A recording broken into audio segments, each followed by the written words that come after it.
Hello, this is Dr. Shauli Mukherjee, a passionate academician with more than 23 years of expertise in the field of education, a global thought leader, and an internationally acclaimed inspirational speaker. I would first of all like to congratulate Dr. Nikki Grover, uh, for starting with such a noble initiative, I would say, EduTime, where people can actually come and they can share their success stories in order to inspire others in collaboration with Neha's creative space. I know Dr. Nikki Grover as a very, very passionate and a humble person, and yet a powerhouse, a storehouse of energy. So I wish her all the best along with Neha because I feel that both of them are doing a wonderful work and I wish them all the best and immense success in their endeavor. Thank you. Thank you, Dr. Shauli. Thank you for doing this for us. And I'm sure many of the viewers will connect with you, will understand and get inspired by your journey. And I welcome you on behalf of Creative Space, Neha's Creative Space and Showtime with NG Advisor. So without any further delay, let's start with the questions quickly. Sure.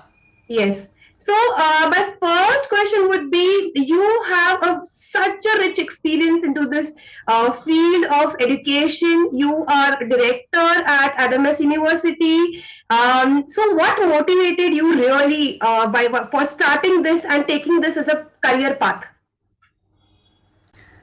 Well, it all started 23 years back when I first stepped into the domain of teaching as a teacher, as an educator. So I believe it has got a lot to do with one's passion and one's interest. So I was extremely passionate about doing this, and fortunately for me, my passion actually turned into my profession. So, I have been doing this for the last 23 years, been the principal as well as the founder principal of some of the reputed international schools in West Bengal, India. Some of which had actually been, founded by me and established by me. Uh, like Adamas World School and STEM World School. Special mention regarding STEM World School because that happens to be the first STEM school in West Bengal, India, which was eventually awarded for being the second best international day school in the entire West Bengal region of India by Education World in 2016. So, you see, STEM World School happens to be my brainchild, and it has been more than 2 decades into the field of school leadership and academic administration.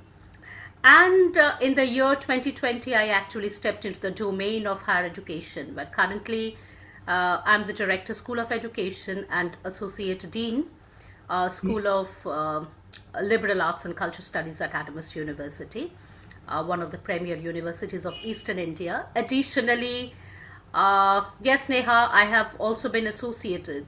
In fact, I'm currently associated with a lot of premier organizations across India as well as globally in senior advisory position. And yes, as an inspirational speaker, I almost speak regularly and very, very frequently on several national and international forums. So, that's a very brief, short introduction about myself. So inspiring, and congratulations for having the first STEM education for the young minds, because STEM right now is really growing. Even today's toys are STEM built activities. So for people, for kids to understand this, it's from a very young age. I really commend you for that. Thank you. Yeah. So now moving on, what are the top 2 to 3 obstacles that you would like to share that you must have faced during your journey? Top two to three, so difficult for me to say because there Yeah. had been so many obstacles and stumbling blocks. In fact, Neha, I believe that if you want to do something very, very different, something new, something innovative, out of the box, you must be prepared that you will be facing a lot of challenges and stumbling blocks in your way. And especially if you want to do something in the field of education, well, you must be super prepared for all these things, because Yeah. unfortunately, in the sphere of education, we have to deal with the mindsets of people who are actually very, very resistant to any kind of transformational shift. True. So that is, that is kind of a given for us, So I knew that I would be facing a lot of resistance and opposition, because I was trying to do something which was so very different and yet was the need of the hour. So, yes, I faced a lot of resistance from the parents. I even faced a lot of opposition from the teachers who were working in the system, because they had been so very comfortable working in their own sphere, which was so very comfortable for them, and it was so difficult for them to step out of that zone and to start learning all over again. So there was I won't say there was, but there is still a demarcation between teaching and learning.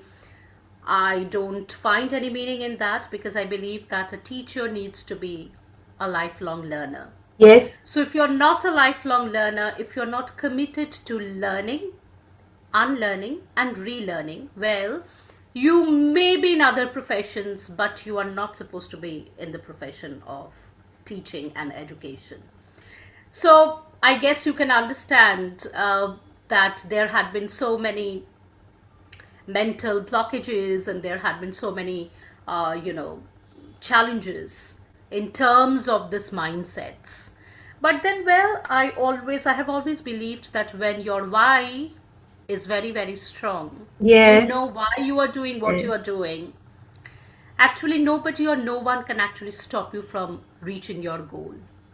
So I guess I'm a live example of that. It's not that I have never been disheartened, or I have never been disillusioned or upset.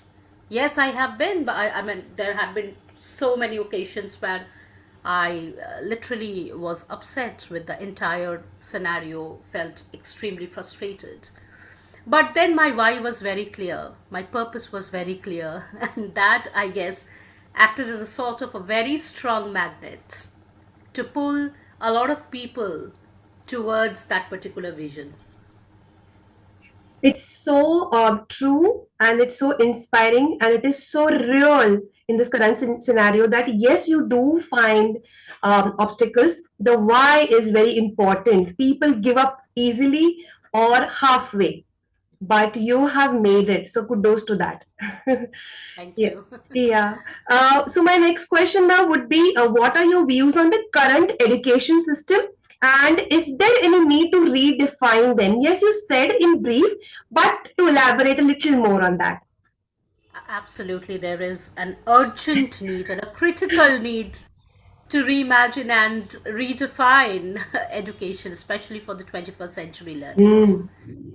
There is a need because, you see, everything around us changes. You see, our history has changed, our geography has changed. Yeah, But unfortunately, our education system is still the same. I agree. It's still the essential byproduct of the 19th century industrial revolution, which still promotes a one size fits all educational model. Yeah, yeah, I hope you can understand what I mean. So it's like putting all the children in one particular box and expecting them to develop in the same way, to learn mm, in the same way, the same thing on the same day, and preferably in the same manner, which is essentially and ideologically wrong. yeah, Because we have to understand, I am not talking from a perspective of an educator only, I'm talking from the perspective of an educator as well as a parent. yeah, So we have to understand that each and every child is born with a unique blueprint, yeah, right? yes, So his likes, dislikes, talents, areas of passion, everything happens to be very, very different from the other person, right? From the other child.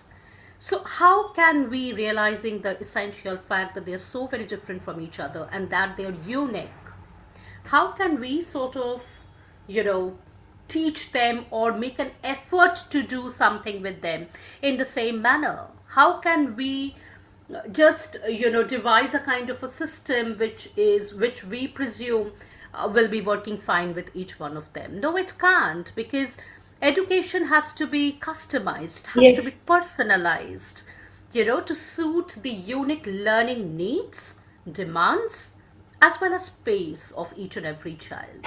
Why children consider the adults? Yeah. See, if I have to learn right now something very new, my pace of learning will be very, very different from your pace of learning, Yes. right? Yes. And it also depends on your interest, whether Yeah. you're interested in learning that particular thing. So the same thing happens to the children. So consider a scenario of a classroom where there are 30 children and they all have different demands, they have different learning needs, they have different learning styles and pace. So, how can a teacher do the same kind of thing and expect the same kind of result from each and every child? It is vitally, I mean, it is critically impossible. Yeah. It can't happen that Yeah. way. Yeah, it's true actually. And your views are very futuristic and very correct. We are moving in that direction, and we require many minds like you who would think like that. And yes, grow our kids in that direction. I hope so. People who are watching this get inspired. So now, my next question now would be, how has the role of a teacher changed in the 21st century now that we're talking about it? It has definitely changed, and I hope that uh, it continues to change, Hmm. because as I told you, that in the sphere of education the change is very slow, and Hmm. oftentimes the change is just not there, right? So I believe that in the 21st century, an educator or teacher should be a lifelong learner and has to be committed to continuous learning, relearning, and unlearning. And uh, and you see, as a teacher or as an educator, we always say that, if you're a student, you have to be a lifelong learner. What about hmm. us? First of all, we have to be a lifelong learner, Yeah. right? And Yeah. then we can expect the same thing to be passed on to our, to our students. So I guess these are the two very essential elements. Along with that, I believe that, um, teachers and educators, they have stopped questioning a lot of things. They have started accepting everything, Oh. which is a kind of a red flag, I believe. So it's a danger sign, because when you start accepting everything without questioning, and you do not have that challenging spirit, you do not have that inquiring mindset as an educator, well, that's extremely dangerous, Yeah. because that is exactly what you're teaching, the children to do, to be obedient, to be compliant, to be, conformist, Hmm. without even questioning what is right and wrong. I believe that the educators themselves, first of all, should have that spirit of questioning each and everything which they feel has become redundant and obsolete and is Hmm. not serving any Hmm. purpose.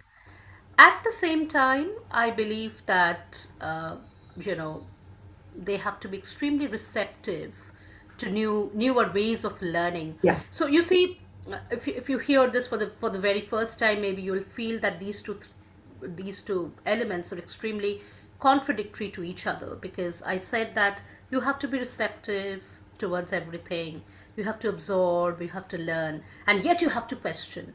But then these are the two elements which are, I would say, the essential characteristics of a 21st century educator: Right. Right. being receptive, yet challenging Yeah. and questioning every Correct. time. But anything positive change that you must have noticed in this century from the teacher, how the teacher has changed in a positive way? Why century, Neha? I have noticed a lot of positive transformation in the last 2 years, thanks to the COVID times. When everybody is speaking about the damages and the lows of these particular times, as an educator, I believe that there had been so much of a positive disruption in the field of education. Hmm. So it's not to say that technology was never there before 2 years. It was very much there. But how many of us had actually thought about integrating technology in a way to suit the learning needs? Yeah. A properly technology embedded teaching learning ecosystem. So, as it is said that when you are pushed to the edge, when you really do not have any other options left, then you start, coming out of the box and devising a lot of innovative strategies Yeah. and being creative, you see. So, it's unfortunate in a way that it has actually taken one COVID or one Corona to bring about the creativity Yeah. of people. But then, I guess this is something which is very positive, because had it not been for the COVID, these changes would have taken maybe another 15 to 20 years to come up. Hmm. Hmm. Or would have been taken for granted as it is. Yeah. Yes. Yeah. Okay. Now, any upcoming projects or developments you would like to share? Upcoming, yeah, a lot of things are, I mean, I'm always Yeah, busy you're. working on the other. Uh, Upcoming projects in the sense, yes, I'm into writing um, few books, so that is something that I have been doing of late. And very recently I have assumed the position of the associate dean of School of Liberal Arts and Culture Studies in Adamas University. So these are the two, maybe, I mean, no, not two actually, this assuming of a new position. It has been a very recent development.